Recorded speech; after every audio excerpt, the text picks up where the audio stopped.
पश्चिम बंगाल में चुनाव खत्म हो गए। ममता बनर्जी एक बार फिर मुख्यमंत्री बन गई, लेकिन विवाद बंगाल की सियासत में खत्म होता नहीं दिख रहा है। सरकार बनने के बाद भी एक के बाद एक विवाद लगातार सामने आ रहे हैं और अब जो नया विवाद है वो पश्चिम बंगाल के मुख्य सचिव को लेकर है।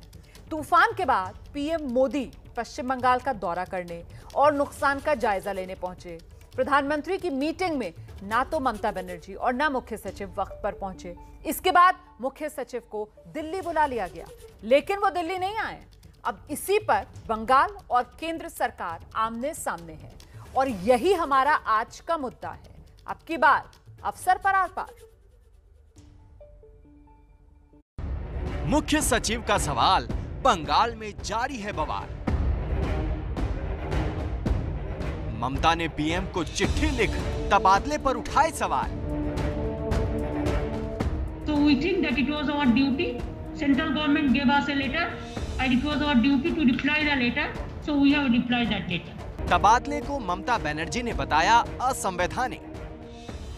एक तुगलकी फतवा, जिसको हम कहते हैं तुगलकी फतवा। रूटीन ट्रांसफर ऐसे होती है क्या? हमने पहली दफा रूटीन ट्रांसफर देख रहे हैं क्या? तबादले के आदेश के बाद भी दिल्ली नहीं आए अलापन बंदोपाध्याय। बंगाल के बवाल में केजरीवाल ने मारी एंट्री। ये वक्त राजनीति करने का नहीं है, ये वक्त राज्यों से लड़ने का नहीं है, ये वक्त है राज्यों की मदद करने का, ये वक्त है सबको मिलकर कोरोना से लड़ने का। सरकार बोली संकट में ममता कर रही हैं सियासत। तो ये हर बात पे राजनीति क्यों है? ये बिल्कुल गलत बात हुई है कि एक चीफ सेक्रेटरी पीएम की मीटिंग से कोई प्रेजेंटेशन दिए बिना वॉकआउट कर जाए। इसी पर चर्चा करने के लिए आपका परिचय कराते हैं। खास मेहमान हमारे साथ मौजूद हैं टीएमसी के प्रवक्ता मनोजीत मंडल, doctor Vishal Mishra, assistant professor हैं दिल्ली यूनिवर्सिटी में, वो इस चर्चा में हमारे साथ जुड़ रहे हैं। उमेश सहगल जी, पूर्व मुख्य सचिव दिल्ली सरकार और साथ ही नेशनल अफेयर्स एक्सपर्ट हमारे अभिज्ञान प्रकाश जी हमारे साथ मौजूद हैं। बहुत स्वागत आप सभी का। सबसे पहले मनोजीत मंडल के पास चलते हैं और उनसे जानते हैं अब की बार अफसर पर क्यों है आर पार। मनोजीत मंडल जी, नहीं, यहाँ कहाँ पर कोई अफसर है, कहाँ कोई पॉलिटिक्स है, ये तो हमको समझ में नहीं आ रहा है। अगर कोई राजनीति इस मुद्दे पे कर रहा है तो केंद्र सरकार, और सीधा सीधा मैं पीएम को जिम्मेदार मानूंगा। ममता दी ने प्रेस कॉन्फ्रेंस करके आज चिट्ठी के बारे में चिट्ठी लिख के बिल्कुल क्लियर कर दिया कि उन्होंने मीटिंग पे गई थी। जो मीटिंग होने चाहिए तो वो मीटिंग नहीं हुई between the prime minister and the chief minister, between the government and the government, two governments, वो मीटिंग नहीं हुई। और देर करने का तो सवाल ही नहीं, उनका चौपार को लैंड करने नहीं दिया गया क्योंकि प्राइम मिनिस्टर का चौपार को लैंड करना था। ये सही बात है, ये तो बिल्कुल आप चिट्ठी पढ़ लीजिए। इसके बावजूद भी अगर इस तरह का नैरेटिव चले तो मुझे बहुत दुख होता है, हम सबको दुख होता है। और इस बारे में अगर किसी को कहना है तो सीधा सीधा पीएमओ को कहना चाहिए। अभी नहीं, मैं ये समझना चाह रही हूँ कि अल्पन बंदोपाध्याय को तो आज 31 मई है ना, आज दिल्ली में होना चाहिए था। अभी दिल्ली बुलाया गया था उनको। अभी तो 2-3 दिन 4 दिन पहले आपने 26 तारीख को क्यों कह दिया उनको कलकत्ता में रहना चाहिए? ये क्या कौन शासन कर रहा है इनका? तो कोई तो स्टेबिलिटी, कोई तो ऑर्डर होगा ना। हमने रिक्वेस्ट किया 10 तारीख का, 26 तारीख को रिक्वेस्ट आफ्टर कंसल्टेशन, जो है लॉ 1954, उस साहब बैठे हैं मेरे से ज्यादा जानते हैं, जो लॉ है after concurrence with the state, वो चिट्ठी वो ऑर्डर भेज गया था 24 तारीख को। उसको क्यों रिवर्स कर दिया गया विदाउट कंसल्टेशन? अच्छा। अब जो ऑर्डर विदाउट कंसल्टेशन रिवर्स कर दिया गया, आप उसे सही मानते हो, हम मानते हैं 24 तारीख को ऑर्डर सही। अभी पीएमओ का कहना चाहिए कौन सा ऑर्डर सही है, कौन सा ऑर्डर गलत है। ठीक है, आप जो बात कर रहे हैं ना, मैं डॉक्टर विशाल मिश्रा के पास चलती हूँ। डॉक्टर विशाल मिश्रा, मैं ये समझना चाहती हूँ कि ये बंगाल सरकार और दिल्ली सरकार के बीच क्या चल रहा है? कहीं से भी किसी भी तरफ से कोई मैच्योरिटी, कोई परिपक्वतापूर्ण यहाँ पर फैसला हमको तो नजर नहीं आता है। आपको कुछ नजर आ रहा है तो बता दीजिए। ये टकराव से सरकार कैसे चलेगी बंगाल में? देखिए रोमाना जी, एक बात बहुत स्पष्ट है कि ये तकरार नहीं है, ये पश्चिम बंगाल के मुख्यमंत्री का अहंकार है। आप संवैधानिक मूल्यों का डिसरिगार्ड करने लगे, वही संविधान जो आपको मुख्यमंत्री बना रहा है। ये कहाँ का नियम है आप मुझे बताइए। ठीक है, हम लोग विदाउट एनी प्रीजुडिस बातें करते हैं। मैं टीएमसी के प्रवक्ता से पूछना चाहता हूं कि मान्यवर, इतना बड़ा तूफान आया था, इतने जान माल का नुकसान हुआ था, अगर प्रधानमंत्री जी वहां पर समीक्षा बैठक करने के लिए गए हुए हैं, उससे जरूरी क्या हो सकता है कि आप नहीं पहुंच रहे हैं? आप पहुंच रहे हैं तो देर से पहुंच रहे हैं। हाँ, आप ही से पूछ रहा हूं टीएमसी के प्रवक्ता जी, जवाब सुन लीजिए। और आप जा भी रहे हैं, आप चले आ रहे हैं, अपने साथ आप अधिकारी को भी लिए चले आ रहे हैं। अच्छा, अब जवाब सुन लीजिए। What do you want आपने to do? उनसे सवाल पूछा है, आपने उनसे सवाल पूछा है, आप इसे ममता बनर्जी का अहंकार कह रहे हैं कि साहब प्रधानमंत्री आए हैं, सीएम का अहंकार देखिए कि सीएम पहुंचती नहीं है। रोमाना जी, ये तो हाँ सर, उल्लंघन है ना, मतलब ठीक है सर, मैं जवाब ले रही हूं। तो आपने अपनी बात रख दी। अब मनोजीत मंडल से जानते हैं। मनोजीत मंडल, ये बताइए मनोजीत दा, दीदी अहंकारी है, अहंकार दिखा रही थी दीदी? इस सवाल में हंसी आता है, कैसे जवाब दोगे इसके? ये कोई सवाल हुआ? फिर भी अरे सुनो, आप बीजेपी के प्रवक्ता नहीं हो, आपके सवाल का इतना इंपॉर्टेंट समीक्षा आप पढ़ाते हो। ठीक है विशाल जी, अगर आप लगातार बोलेंगे तो उनका जवाब सुन कैसे पाएंगे? ये जो सर मैं शो करती हूँ ना, यहाँ बारी बारी सब अपनी बात रखते हैं, कोई किसी की बात को काटता नहीं है ताकि दर्शक समझ पाए सबका व्यू पॉइंट। अब मनोजीत जी को सुन लीजिए, फिर दोबारा आपके पास आऊंगी और प्लीज उन्हें सुनिएगा। आइए मनोजीत जी। उनका आदत है, बीजेपी को जो प्रवक्ता होते हैं समर्थक, सबका आदत है, कोई बात नहीं। आप तो प्रवक्ता नहीं हो, लेकिन आप पढ़ाते हो, पढ़ाई करके आना चाहिए ना था। चिट्ठी में लिख के क्या लिख दिया कि हम क्यों पहुंच नहीं पाया, तो 2:30 में मीटिंग था, वो भी लिख दिया आज, देखिए। और आपको ये पता है कि ममता दी 3 बजे एक मीटिंग कर रहे थे, तो 2:10 में 2:10 में ममता दी का चौपाल कलाईकुंडा में लैंड हुआ, और 3 बजे ममता दी कैसे पहुंच गया, और आधा घंटा कैसे पीएम को इंतजार करना पड़ेगा? अरे कोई भेजा तो आप अपना लो ना, कोई भेजा अप्लाई करो। 3 बजे जो ममता दी का मीटिंग दीघा में चल रही थी, वो लाइव हो रहे थे, और 2:10 में कलाईकुंडा से दीघा आने के लिए और पूरा फॉर्मेलिटी कंप्लीट करने के लिए कम से कम 20 से 25 मिनट लगता है। तो आधा घंटा वेट करने के बाद क्या? अरे प्राइम मिनिस्टर पहले पहुंचा, क्यों पहले पहुंचा? क्योंकि ममता दी दूसरे जगह पर थी, वहां से चौपाल को अलाउ नहीं किया गया। 10 मिनट बाद ममता दी पहुंची और तब जाके प्राइम मिनिस्टर से मिला। अरे आप पढ़ाई करके आप पढ़ाते हो। आप पढ़ाई की बात कर रहे हैं। दीदी प्रदेश चला रही है, दीदी को नहीं पता था पीएम का चॉपर कितने बजे पहुंचेगा?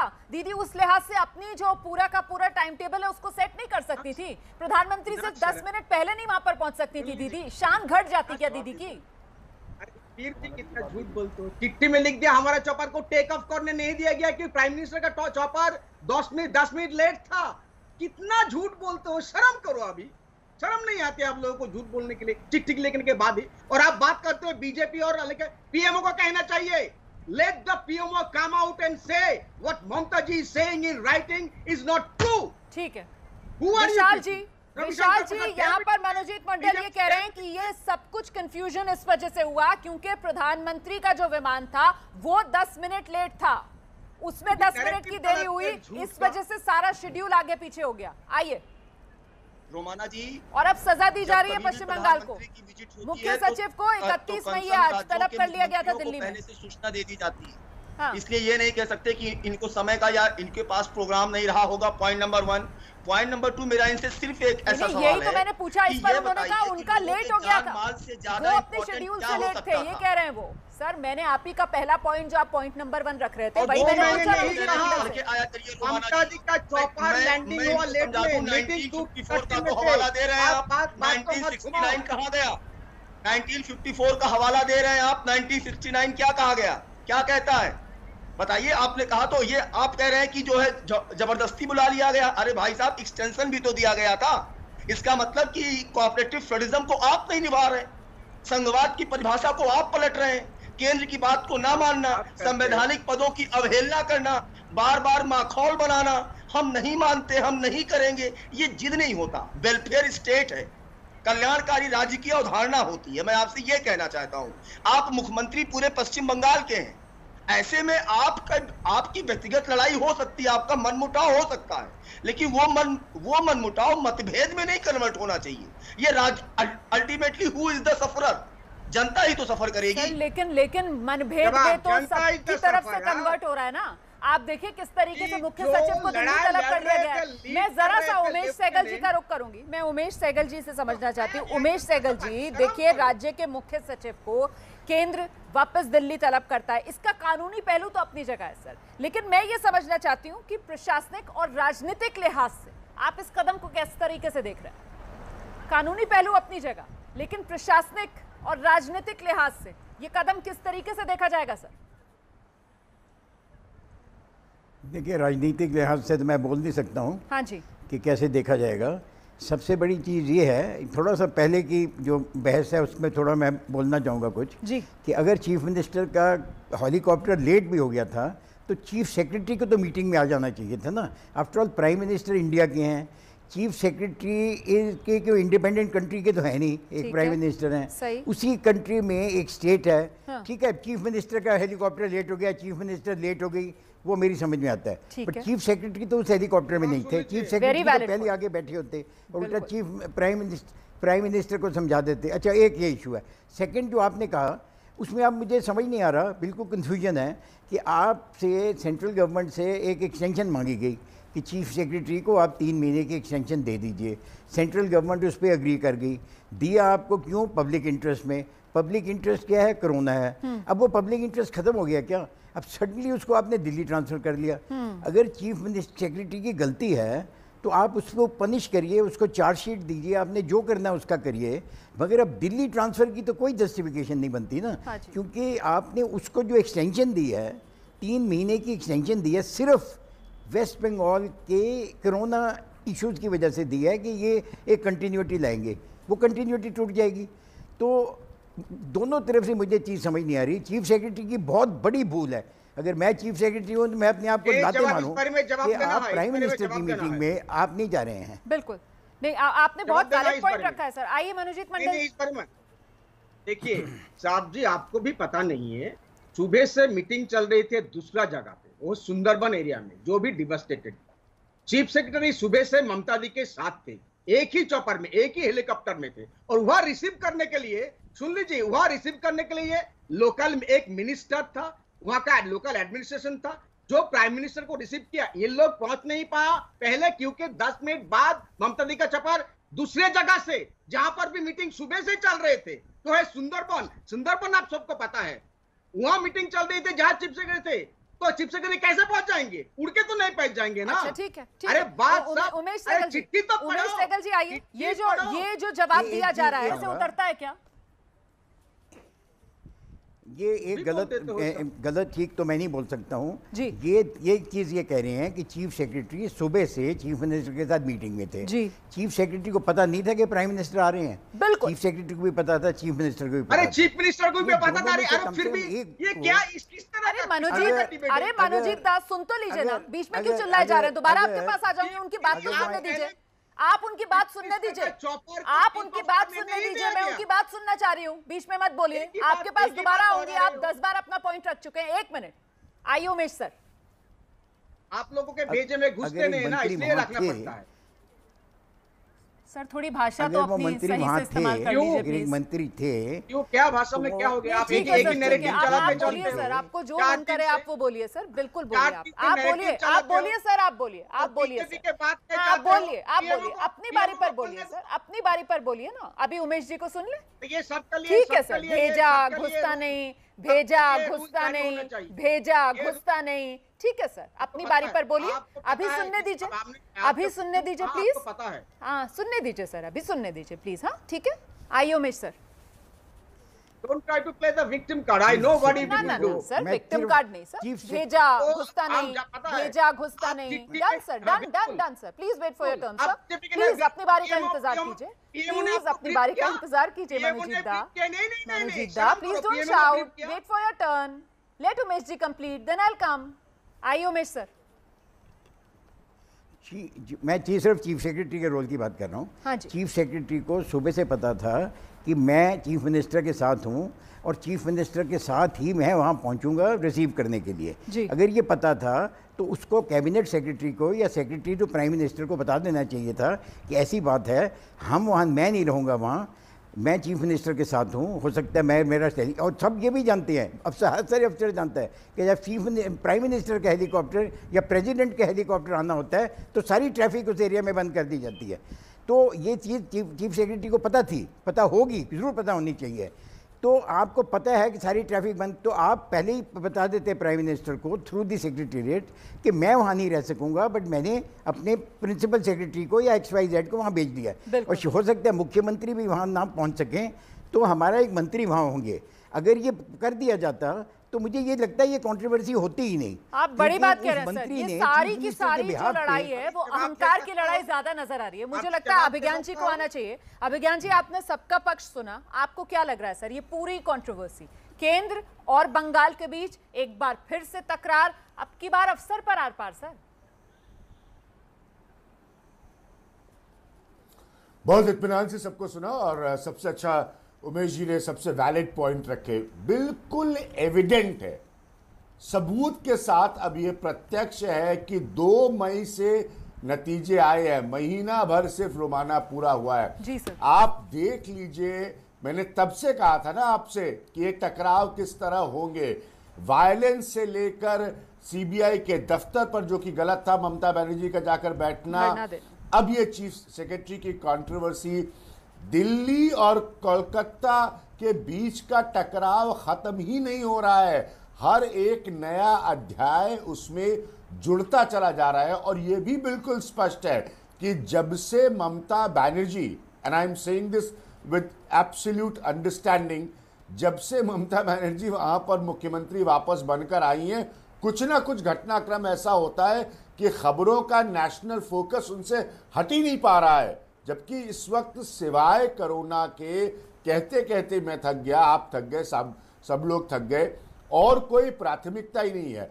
उमेश सहगल जी के एक पॉइंट से मैं जरूर एग्री करता हूं, चीफ सेक्रेटरी की फंक्शनिंग और सिस्टम की फंक्शनिंग पर सवाल है, वो सही उठा रहे हैं, लेकिन ये पॉइंट जरूर वैलिड है जो मेरी भी समझ में आया कि जब आपने किसी एक व्यक्ति को कोरोना की वजह से कामकाज में रुकावटें ना आए एक्सटेंशन दिया, तो एकदम से उसको वापस बुलाने का जस्टिफिकेशन ये मेरी भी नहीं समझ में आ रहा है, क्योंकि आपने एक्सटेंशन नहीं सर, ये तो फिर मनोजीत मंडल जी के पास चलना पड़ेगा ना, क्योंकि जब वही शख्स जिस तरीके से उमेश जी कह रहे हैं कि साहब एक तरीका होता है, एक प्रोटोकॉल होता है, अपनाना चाहिए था, कम से कम चीफ सेक्रेटरी, कैबिनेट सेक्रेटरी या किसी और को इसके बारे में इन्फॉर्म कर देते। बिल्कुल, अगर आप उसको फॉलो करते तो शायद आप इस राजनीति से बच जाते, लेकिन जब वहां पर मुख्य सचिव मौजूद नहीं होते हैं, संदेश ये जाता है कि क्या वो भी राजनीतिक प्यादा बन गए हैं। तो मनोजीत मंडल, आपसे पलटकर पूछा जाएगा कि ये तो आप लोगों की राजनीति ऐसी है ना कि आप लोगों की इस राजनीति के चक्कर में अफसर भी पिस रहे हैं। अभी आपको समझ में आता है क्यों कहता हूं कि आपके भेजे में क्यों बात घुसता नहीं, जो बीजेपी घुसा रहता है घुसते रहता है। आपकी बारी है, अच्छे से बोलिए बात। देखिए फिर से बोला ना, अभी फिर से एक बार बोला, चिट्ठी में ममता दी लिख दिया, हर तरह की कोशिश किया गया कांटेक्ट करने के लिए, प्राइम मिनिस्टर के ऑफिस के साथ भी कांटेक्ट कर, चिट्ठी तो पढ़ो, पढ़ के नहीं आते हो, चिट्ठी में लिख दिया, उस दिन पहले कांटेक्ट कर लेते ना, एक दिन पहले कांटेक्ट नहीं कर सकती थी, बता नहीं सकती थी मैं सुंदरबन जा रही हूं, मैं चीफ सेक्रेटरी को अपने साथ लेकर जाऊंगी, एक दिन पहले नहीं लिख सकते थे, ये जानकारी पहले नहीं दे सकती थी, या जानबूझकर प्रधानमंत्री का अपमान करना था ममता बनर्जी को। इसीलिए तो ये सवाल पूछा जा रहा है ना, इसीलिए सवाल पूछा जा रहा है कि वहां पर तूफान पीड़ितों की मदद के लिए देश के प्रधानमंत्री पहुंचे हुए थे और आप लोग अपनी राजनीति पर आ गए।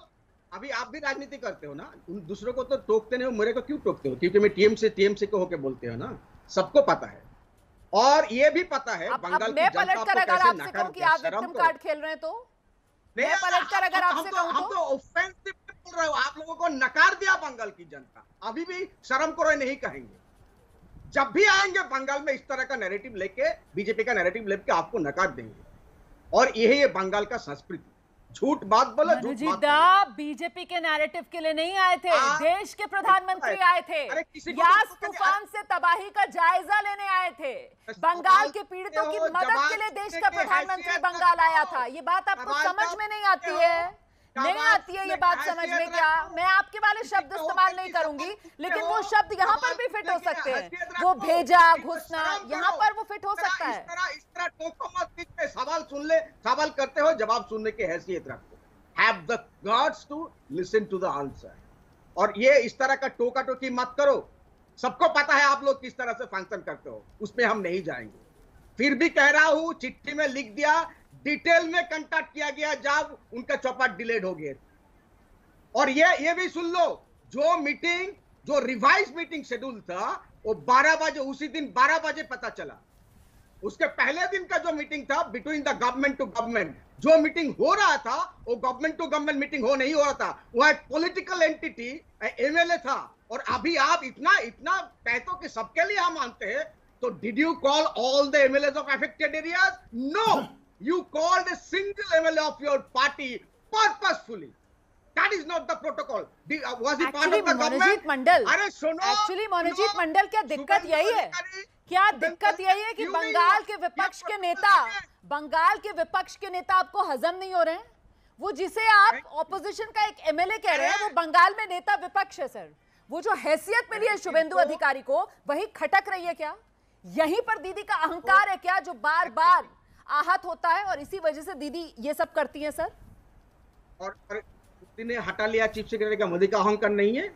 शर्म करना चाहिए। देश की सबसे बड़ी पॉलिटिकल पार्टी के लीडर है, दुनिया की सबसे बड़े पॉलिटिकल पार्टी का लीडर है, एक चीफ सेक्रेटरी को पनिश करता है। That is what he has come down to.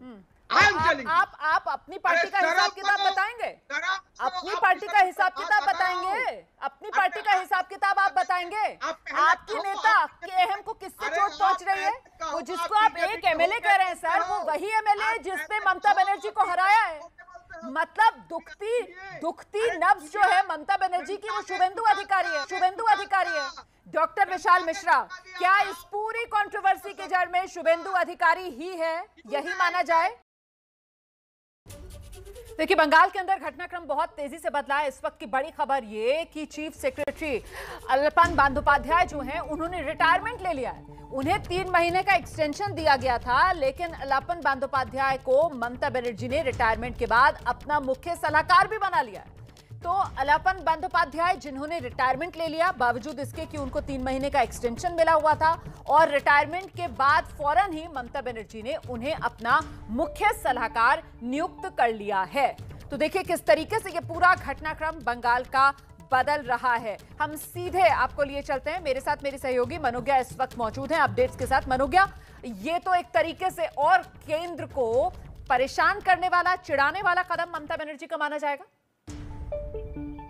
देखिए, ये जवाब है मुख्यमंत्री ममता बनर्जी का, और सीधे केंद्र के खिलाफ ये कहते हुए कि डिजास्टर ब्लंडर ना तो सिर्फ ये अनफॉर्चुनेट है बल्कि असंवैधानिक भी है, जिस तरह से बुलाया जा रहा था, ये करार देते हुए और ये कहते हुए कि सारे राज्य जो खिलाफ हैं इस समय बीजेपी के और मोदी सरकार के, वो एक साथ आए।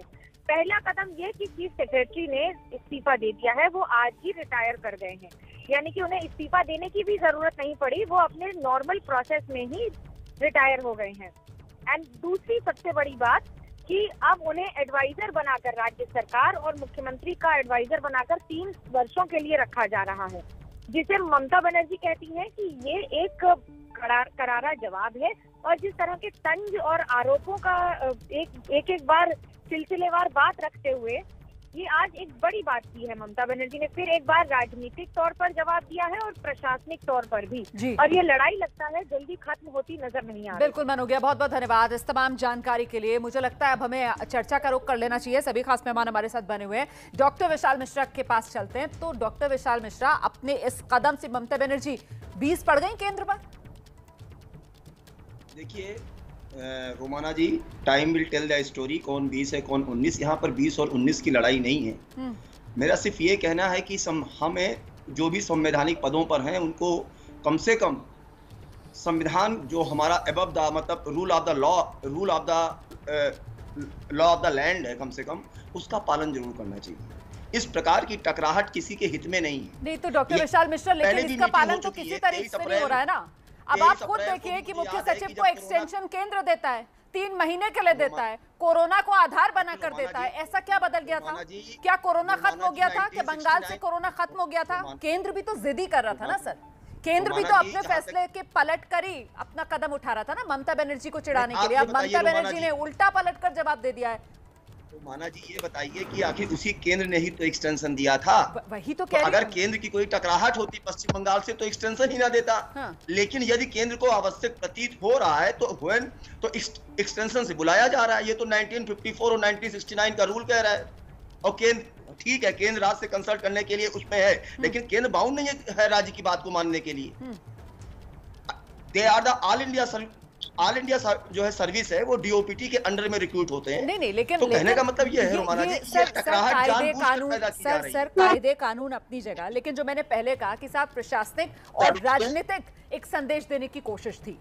ये संदेश जो है कानून अपनी जगह सर, संदेश यहाँ पर प्रशासनिक और राजनीतिक दिया जा रहा था, और अब उसी राजनीतिक भाषा में ही ममता बनर्जी ने भी केंद्र को जवाब दे दिया है। इसीलिए मैं कह रही हूँ कि ममता बनर्जी तो 20 पड़ गई केंद्र पर। उमेश सहगल जी आइए। रोमाना जी, इसके पहले का भी आप अगर इतिहास देखें, बैकग्राउंड उठा के सर देखें, जरा सा तो उमेश सहगल जी और अभिज्ञान जी से रिएक्शन ले लेती हूँ, उसके बाद दोबारा आपके पास आऊंगी। विशाल जी आपके पास दोबारा आऊंगी। सर दोबारा आऊंगी आपके पास। उमेश जी आइए।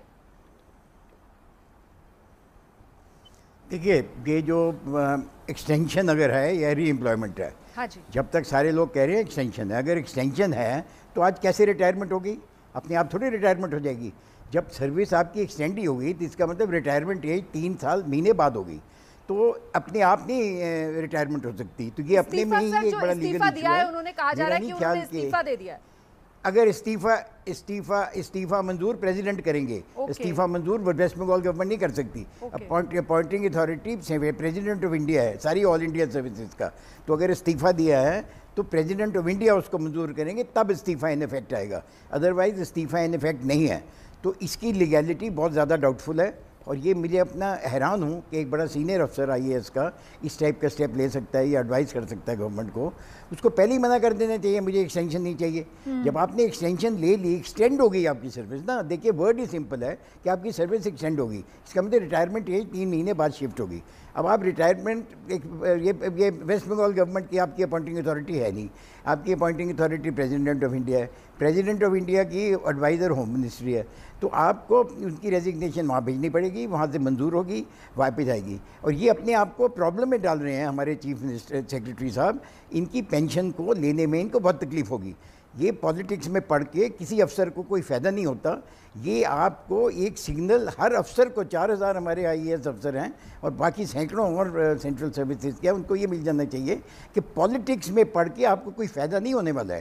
सिर्फ इसी वजह से आज जब मैंने चर्चा शुरू की तो मैंने इसीलिए कहा कि साहब कानूनी पहलू अपनी जगह, लेकिन वो राजनीतिक लिहाज से ये पूरा का पूरा मामला जिस तरीके से गरमारा है, इसीलिए मैंने पहले आपसे यही सवाल पूछा था। मनोजीत मंडल के पास मैं जल्दी से लेकर चलती हूँ दर्शकों को। मतलब मनोजीत मंडल, ये जिस तरीके के पहलू उमेश सर रख रहे हैं यहाँ पर, इसका मतलब तो ये कि मुख्य सलाहकार भी बना लिया दीदी ने, फिर किस तरीके से मुख्य सलाहकार बना लिया? अगर एक्सटेंशन मिल गई थी तो फिर आज इस्तीफा कैसे दे दिया? इस्तीफा दे दिया तो भाई इस्तीफा पहले स्वीकार तो होने देते। वो स्वीकार करने वाली अथॉरिटीज भी तो दिल्ली में ही बैठी हुई हैं, और यहाँ बिना इस्तीफा स्वीकार किए ममता बनर्जी उनको अपना मुख्य सलाहकार बना रही है। मतलब ये हो क्या रहा है सर? जो साहब बोल रहे थे मेरे पहले, उनको पता है, चाहे पब्लिक सर्वेंट हो, चीफ सेक्रेटरी हो, fundamental right is supreme in this country.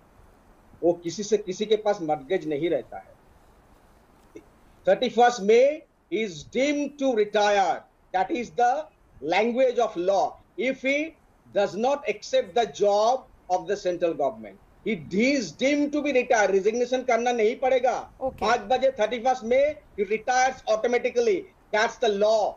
Unless he accepts the offer given to him by the central government through the state government. That is the law of the land. और मेरा fundamental right, चाहे मैं हूँ chief secretary हूँ, उनके भाई का देहांत हो गया 2 हफ्ता पहले, वो बोल सकते हैं कि हम नहीं रहेंगे इस पोस्ट में। समझा करो, there is something called principle of natural justice. इनको पूछा नहीं गया कहाँ भेज रहा गया। अरे आप IAS थे साहब बोलो, हाथ बंगाल में हाथ जो सीनियर IAS है ना, उनको ही सपोर्ट कर रहे थे। Fundamental rights are not mortgaged to any government, even if I am a public servant. That is the constitution. नहीं सर, फंडामेंटल राइट्स पर यहाँ पर सवाल नहीं पूछा जा रहा है। यहाँ पर नियम कायदे कानून का पालन हो रहा है या नहीं हो रहा है, इससे लेकर बात रखी जा रही है। आराम से चीखिए, चिल्लाइए मत ना। उमेश जी ने कितने अच्छे से बात रखी, उन्होंने क्लियर किया, आपने भी क्लैरिटी दे दी। आपने बढ़िया क्लैरिटी दी सर, आपने बढ़िया क्लैरिटी दी। आपने ये बताया कि साहब उस चिट्ठी के अंदर साफ है कि अगर अगर आप स्वीकार नहीं करते हैं तो फिर आप रिटायर हो रहे हैं, इस्तीफा देने की भी कोई जरूरत नहीं है। अभिज्ञान प्रकाश, लेकिन इससे क्या यहां पर विराम लग जाएगा? ये जिस तरीके का अफसर को लेकर टकराव है, या फिर ममता बनर्जी ने, क्योंकि उसी अफसर को मुख्य सलाहकार भी तो नियुक्त कर दिया ना, मतलब यहां विदाई हुई और हाथों ही हाथ उन्होंने दोबारा से मुख्य सलाहकार नियुक्त कर लिया, तो ये तकरार अभी बढ़ेगा। बिल्कुल बिल्कुल रुमाना, मतलब तैयार रहिए, आपको वीकली हो सकता है, अब ये तो मैं कोई भविष्यकर्ता नहीं हूं, लेकिन आपको विषय मिलते रहेंगे। जैसे आपके जर्नलिस्ट ने भी कहा ना, कोलकाता से मैं उमेश सहगल साहब को भी ध्यान से सुन रहा था। अब जब भी कोई नया चीफ सेक्रेटरी आएगा, सोचिए उसकी स्थिति कैसी होगी between state government and Delhi. तो अब ये फिक्स है, ये शुद्ध राजनीति रहेगी, ये टकराव हर कदम पर आपको नजर आएगा, किसी न किसी निर्णय पर कभी दिल्ली की तरफ से होगा। सर मैं माफी चाहूंगी, मुझे आपकी आवाज साफ नहीं आ रही है। कोई ना सर, कोई मुझे आपकी आवाज साफ नहीं आ रही है। कॉन्फ्लिक्ट मुझे आपकी आवाज साफ नहीं आ रही है सर, मुझे आपकी आवाज साफ नहीं आ रही है। जी जी जी सर, दोबारा से अपनी बात रख दीजिए। हाँ, अगर आपको अब क्लियर है रोमाना आवाज मेरी? जी जी जी सर, अपनी बात रखिए। अब आवाज क्लियर है आपको? जी जी क्लियर आ रही है। मैं बहुत जल्दी से संक्षिप्त में रख दूं कि बिल्कुल जैसे आपके जर्नलिस्ट ने कहा कोलकाता से कि अब आप मतलब हफ्ता हो, 15 दिन हो, महीने हो, ये सब तो मैं नहीं जानता, कोई भविष्य करता नहीं हूं मैं जी। लेकिन अब ये टकराव किसी न किसी मुद्दे पर, किसी न किसी पहलू पर ये बढ़ता रहेगा। अब आप सोचिए कि जब भी नए चीफ सेक्रेटरी आएंगे, उनको ऑपरेट करना, उनकी स्थिति कैसी रहेगी।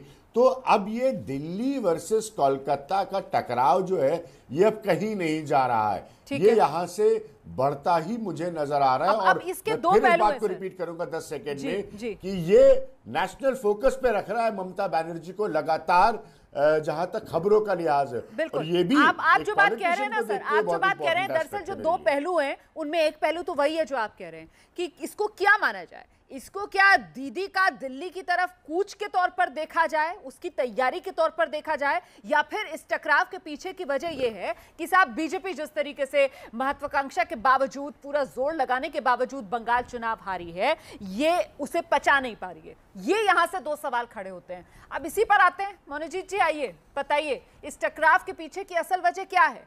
क्या दीदी के दिल्ली कूच की ये तैयारी है? वैसे वो कह चुकी हैं पहले कि एक पैर से बंगाल, दो पैर से दिल्ली। टकराव हम नहीं चाहते थे, हम नहीं चाह भी रहा है, इसीलिए वो चिट्ठी ममता दी ने लिखी, जिसमें फिर भी अपील किया गया कि आप ये नामंजूर करो। नहीं सुना गया और ये सब प्राइम मिनिस्टर के पास गए थे, दोनों एक साथ गए, क्या सैल्यूट मारना पड़ता था, पाँव में पड़ना चाहिए था, इसीलिए उनको बुलाया गया था फिर से 24 तारीख के बाद, और फिर भी सैल्यूट भी मारे, परमिशन लेके बाहर आए, कह रहा है कि वॉकआउट कर दिया गया। Again I come back to the issue of fundamental rights, even if I am a public servant my fundamental rights remain, right. और ये जो रिटायरमेंट प्रेसिडेंट का कोई ये लॉ है, 31 मई फिर 5 बज गया, is deemed to retire unless otherwise is communicated to him. वो तो पनिशमेंट करना चाहते थे ना, अच्छा। सबको पता था, पनिशमेंट कर देना चाहिए था, 5 बजे से पहले कर देना चाहिए था। अभी इसका कोई लीगल नहीं है। अच्छा, ये जो आप कानूनी पहलू बार बार बता रहे हैं, अंडरलाइन कर रहे हैं, इससे पहले मैं विशाल जी के पास जाऊं, मुझे लगता है उमेश सहगल जी को आना चाहिए। उमेश जी, ये जो बार बार मोनूजीत मंडल दोहरा रहे हैं कि साहब उनको तो रिटायर होना ही था ना, मतलब आज 31 तारीख को, अगर वो स्वीकार कर लेते तो अलग बात है एक्सटेंशन पर, उन्होंने स्वीकार तो किया नहीं था, तो टेक्निकली इसमें कुछ भी रॉन्ग नहीं है। कैसे स्वीकार नहीं किया था? आज से कितने दिन पहले ये ऑर्डर आया हुआ है एक्सटेंशन का, आज थोड़ी आया है। ये तो इस झमेले से, इस जो तूफान आया इससे पहले का, कोरोना के उसमें आया हुआ है कॉन्टेक्स्ट में। इनके पास पहले इनको एक्सटेंशन मिली हुई है। एक्सटेंशन का ये मतलब होता है कि आपकी रिटायरमेंट डेट शिफ्ट हो गई। देखिए, दोनों चीज़ें समझने वाली चीज़ें हैं। अगर रीएम्प्लॉयमेंट हो तो आपको पेंशन उस डेट में मिल जाएगी और फिर आपको एक्स्ट्रा सैलरी बाद में मिलेगी। अगर आपकी एक्सटेंशन हो तो आपको पूरी सैलरी मिलती रहेगी और पेंशन आपकी 3 महीने बाद शुरू होगी। तो अगर एक्सटेंशन इनको मिली है, अगर एक्सटेंशन होगी, एक तो इनका अपना कोई राइट नहीं है उसको मना करने का। ये फंडामेंटल राइट्स वगैरह हैं, ठीक है, लोग सुप्रीम कोर्ट जाए वगैरह डिसाइड, कोई किसी का राइट नहीं है। आप अगर होना भी था तो पहले ही मना कर देते। आपको जब मिला ये ऑर्डर, आज से मेरा तो ख्याल है, मैंने तो अखबार में आज से 8-10 दिन पहले पढ़ा था कि चीफ सेक्रेटरी को एक्सटेंशन 3 महीने की दे दी गई है। और सबसे बड़ी ऑब्जेक्शन ये है सेंट्रल गवर्नमेंट के अगेंस्ट कि जब आपने उसको एक्सटेंशन दिया कोरोना के लिए, उसके बाद ट्रांसफ़र कैसे कर दिया? तो ये उनके अगेंस्ट भी जाता है ये कि एक्सटेंशन तो दे दी आपने और कोरोना के लिए दे दी, उसके बाद उसने बाइकआउट कर दिया एक मीटिंग को, तो उसको चार्जशीट कर दीजिए, उसके अगेंस्ट पनिशमेंट दीजिए, जो भी आपने करना है, जो भी आपने करना है, जो भी आप कर सकते हैं आप कर दीजिए, मगर आप उसको ट्रांसफ़र नहीं कर सकते इस तरीके से, क्योंकि पब्लिक इंटरेस्ट कौन सा है उसका? पब्लिक इंटरेस्ट ट्रांसफ़र करने में थोड़ी था, पब्लिक इंटरेस्ट तो कोरोना का काम देखने में है। हाँ। तो हमेशा एक्सटेंशन पब्लिक इंटरेस्ट में होती है। ठीक है। तो एक्सटेंशन जब आपकी हो गई तो आपको रेजिग्नेशन देनी ज़रूरी थी और आपको स्टेट गवर्नमेंट ये इस टाइप की अपॉइंटमेंट इस तरीके की एज ए सर्विस उसको एक्सटेंशन जॉब को माना जा सकता है कि आपने चीफ सेक्रेटरी चेंज करके उनको स्पेशल ऑफिसर लगा दिया, चलो वो तो कर सकती है। मैं मनोजीत मंडल के पास जाऊंगी और उनसे पूछूंगी जो बात यहाँ पर उमेश सहगल कह रहे हैं कि साहब एक्सटेंशन के बाद इस्तीफा देना जरूरी हो जाता है, क्योंकि एक्सटेंशन कोई आज नहीं मिली, उनको पहले ही मिल चुकी थी। लेकिन उससे पहले एक बड़ी खबर आ रही है और बड़ी खबर ये आ रही है कि अलापन बंदोपाध्याय को लेकर केंद्र और बंगाल सरकार में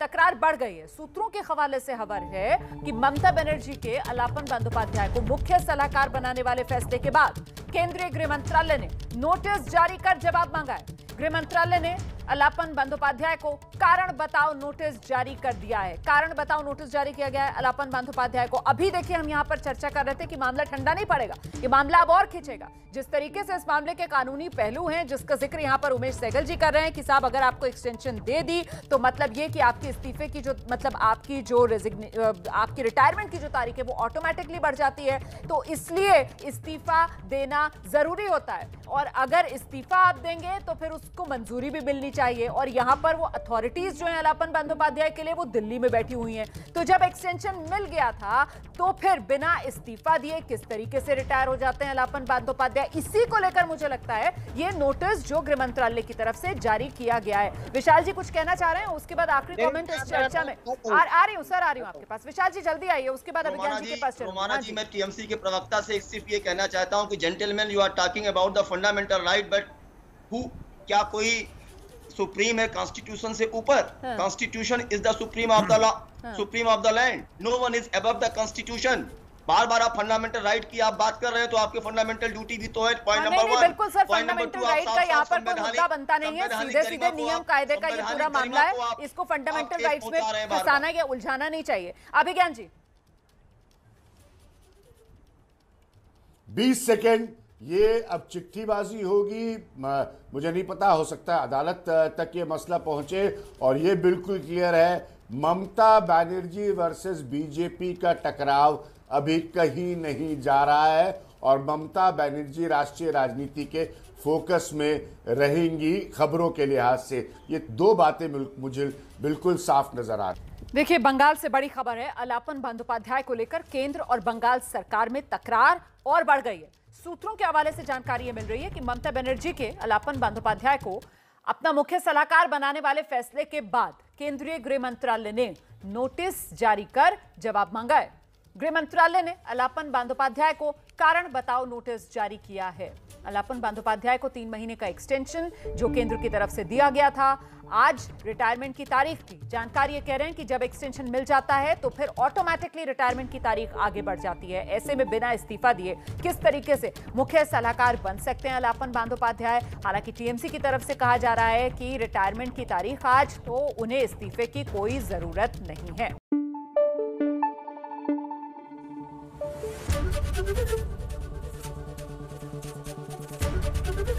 एबीपी न्यूज आपको रखे आगे।